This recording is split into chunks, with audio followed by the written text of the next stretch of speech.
Let's quickly review our circle of fifths together, and then I'll explain how you might play a game to write your key signatures. Now, when we talk about the circle of fifths, we're talking about starting with the letter C because it has no sharps and no flats. And then we're going to go clockwise by perfect fifths. Perfect fifths have exactly 7 half steps. So if you have a keyboard that you could look at or need to look at, you could count and make sure you're exactly 7 half steps away. Or if you're pretty good at remembering what the scales look like by now, you simply can count up diatonically 5 keys, like where you would put your 5 fingers on a keyboard to play the first 5 notes of a scale, a 5-finger pattern we would call it. So I'm going to ask you to think, what is a perfect fifth from C? Going forward or to the right on your keyboard, C would be number 1. Now please count up and tell me what is a perfect fifth to the right or higher than the key of C. Now you do the counting. C is 1.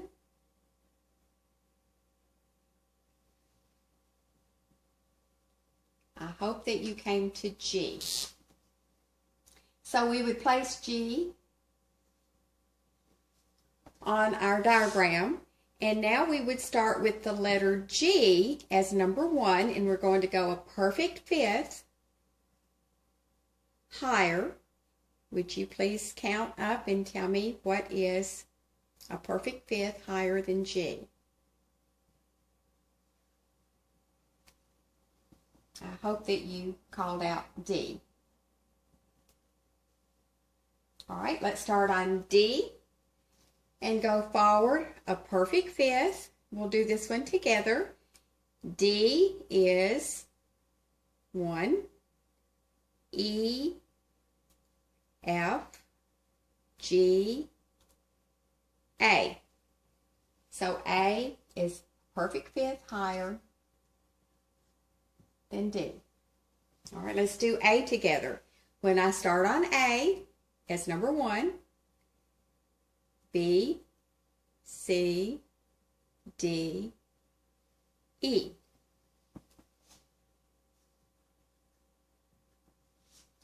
All right, start with E and go up 5. E is number 1. F, G, A, B.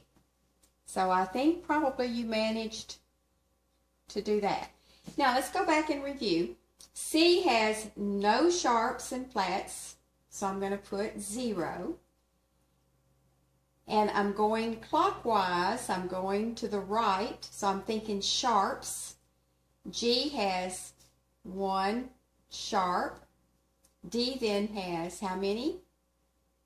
2 sharps. A has 3 sharps. E has 4 sharps. B has 5 sharps. Now, when I get to number 6, that's when I have to really do a little bit of thinking. And you might really need to think about your half steps. Count a perfect fifth up from B.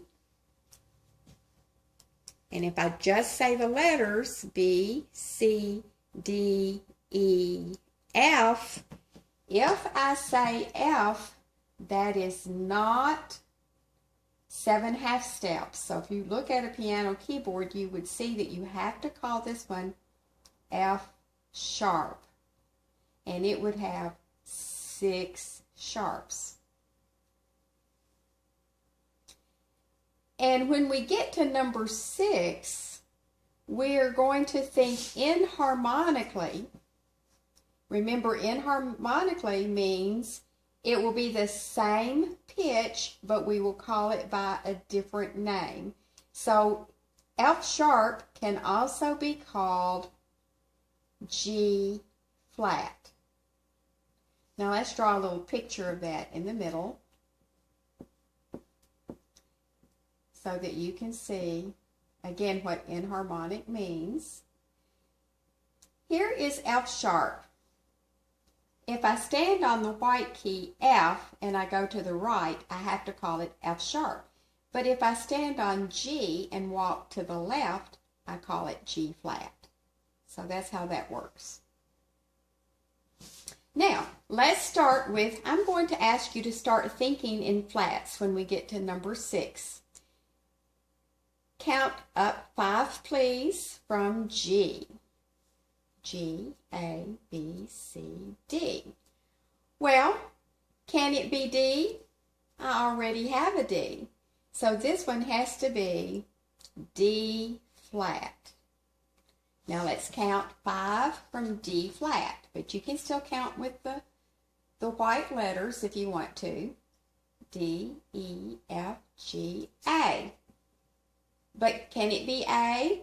No, because I already have A. This has to be A flat. Now count up 5 from A, or A flat. A, B, C, D, E. Can it be E? No, I already have an E, so this one has to be E flat. Count up 5 from E. E, F, G, A, B. Can it be B? No, I already have a B, so this one has to be B flat. Please count up 5 from B. B, C, D, E, F. Can it be F? Yes, because I have an F sharp, but I don't have an F. Now count up 5 from F. F, G, A, B, C. And you're back home.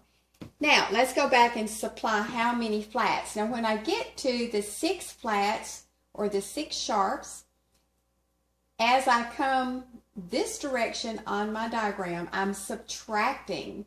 So, D flat has how many? 5 flats. How many flats will A flat have? 4. Thank you. How many will E flat have? Very good. How about B flat? 2. F has 1. And C has 0. So there we have our major scales in the circle of fifths. Now part 2 of this review will be your minors.